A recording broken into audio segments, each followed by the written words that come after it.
जय श्री बालाजी महाराज। श्री शिवाय नमस्तुभ्यम। ईश्वर की कृपा आप सब पर बनी रहे। मेष राशि, बात करते हैं 15 अप्रैल से 30 अप्रैल 2024।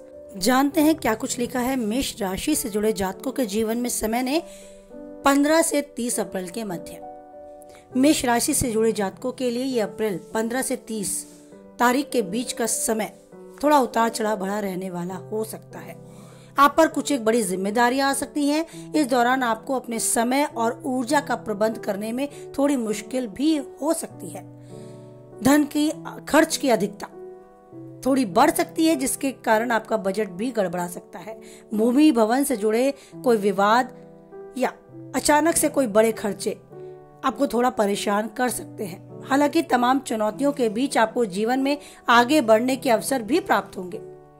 अचानक से किसी पर्यटन या धार्मिक स्थल पर जाने की योजना आप बना सकते हैं। धन की आवक कम और धन की खर्च करने की अधिकता आपकी इन दिनों ज्यादा बनी रहेगी।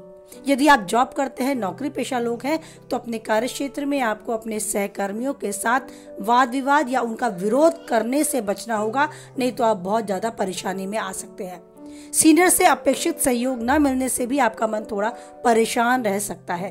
बात करें बिजनेसमैन की यानी कि व्यवसाय की, जो व्यवसाय से जुड़े हैं उन लोगों के लिए बाजार में आई मंदी को झेलने के साथ साथ अपने कॉम्पिटिटर के साथ भी कड़ा मुकाबला करने का ये समय बहुत कुछ सिखाकर जा सकता है। कुछ खट्टे मीठे, कुछ उतार चढ़ाव भरे अनुभव आपको प्राप्त होंगे। इस दौरान आप अपनी बनी बनाई योजनाओं को बदलाव करने की भी कोशिश कर सकते हैं। हालांकि किसी भी बड़े बदलाव में या नए पहल में थोड़े से उन लोगों से जरूर डिस्कशन करें, अपनी बातें उनसे जरूर शेयर करें जो आपके शुभ चिंतक हैं। करियर कारोबार को लेकर जल्दबाजी या भावनाओं में बहकर कोई भी कदम ना उठाएं। जीवन की तमाम तरह की कठिनाइयों को झेलने के बाद आपको इस समय माह के अंत तक काफी हद तक राहत मिलेगी। एक बार फिर आपका कामकाज पटरी पर आता नजर आएगा और उन्नति की दिशा में बढ़ता नजर आएगा। कार्य क्षेत्र में जहां अनुकूलता बनती नजर आएगी, वहीं कारोबार में वृद्धि और लाभ के योग बनते नजर आएंगे। अगर आप कोई हाउस मैनेजर है यानी कि घर संभालती हैं, तो आपके लिए ये समय कुछ आगे बढ़कर करने के लिए है। इस व्यस्त दिनचर्या में आप जरूर कुछ अच्छा सीखेंगी। हो सकता है 2 कदम पीछे हटकर झुककर ही अपनी बातों को सामने वाले के समक्ष रख पाए और मनवा पाए। रिश्ते नातों की दृष्टि से देखा जाए तो ये 15 से 30 अप्रैल के मध्य का समय आपको संबंधों की डोर को उलझने से बचने के लिए आगाह करता है। आपको ज्यादा किसी की भावनाओं को संभालने के लिए अपनी बात उन पर थोपने या अपनी बात रखने की जबरदस्ती नहीं करनी है। स्वजनों के साथ भावात्मक रूप से फायदा उठाने की कोशिश आप कर सकते हैं। वो भावात्मक रूप से आपके साथ जुड़कर आपकी बात मान सकते हैं, लेकिन इसके लिए उन पर प्रेशर डालना उचित नहीं है। अपनी बात रखें और शांत रहें। अगर आपका समय आपका साथ देता है तो आपकी बात मानी भी जाती है और ये समय काफी हद तक आपके पक्ष में है। आपको ध्यान रखना है परिवारजनों के मध्य अपनी बात को सही रूप में रखने के लिए।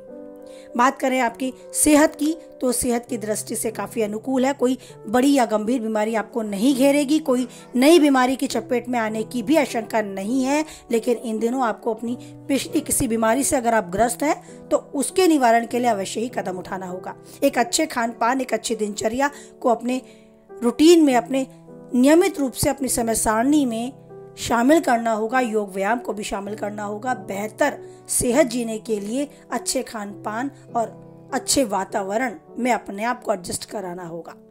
अगर आप अपनी पिछली किसी बीमारी से ग्रस्त हैं तो उसे बढ़ने बिल्कुल ना दें।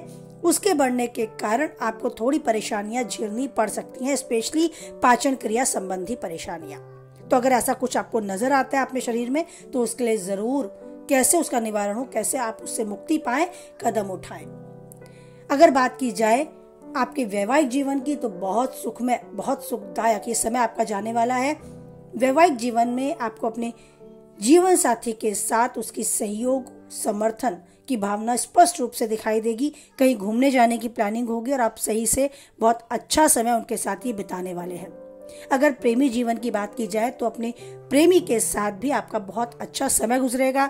बस ध्यान रखना है कि उनकी बातों को सुनना है और अपनी बात सही रूप में रखनी है। वो आपकी बात मानी ही जाए, ऐसा प्रेशर दबाव उन पर मानसिक रूप से नहीं बनाना है।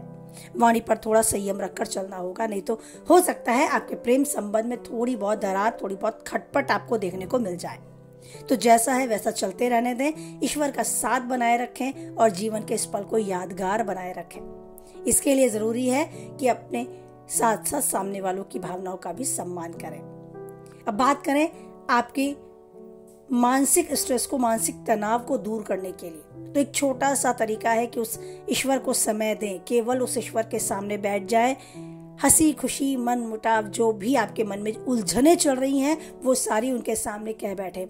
अर्थ ये है कि आपको केवल उनके साथ समय बिताना है, एक पल उन्हें ये एहसास दिलाना है कि हमारा जो भी करते हैं वो आप करते हैं, सुख दुख हमारे जीवन में आप लाते हैं और हम उसे स्वतः ही स्वीकारते भी हैं। बस हमारे जीवन से दुख और उदासी हटा दें और आनंद और सुकून की अनुभूति हमें कराते रहे। आशीर्वाद हमारे सर पर आपका बना रहे, बस यही रिक्वेस्ट, यही प्रार्थना उनसे करनी है और जो उन्होंने दिया है उसका धन्यवाद अवश्य ही करना है।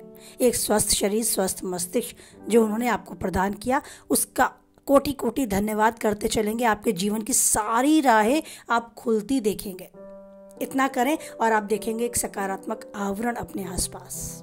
तो आपके जीवन में सुख, आनंद और सुकून यूं ही बना रहे। जो चाहते हैं वो आप पाएं और उन्नति के शिखर तक बढ़ते जाएं। ईश्वर के आशीर्वाद के साथ जीवन के हर पल को अच्छे से जिए। इसी उम्मीद, इसी कामना के साथ वाणी को विराम देते हैं। कुछ हद तक वीडियो से आप सहमत रहते हैं तो लाइक करें, अपनी सहमति दर्ज कराएं। किसी के काम की पाते हैं तो उस तक शेयर करें और पहली बार चैनल पे हैं, बने रहना चाहते हैं तो चैनल को सब्सक्राइब करें। साथ ही नोटिफिकेशन बेल को भी ऑन करें, जिससे आने वाली वीडियो की जानकारी आपको मिल जाए।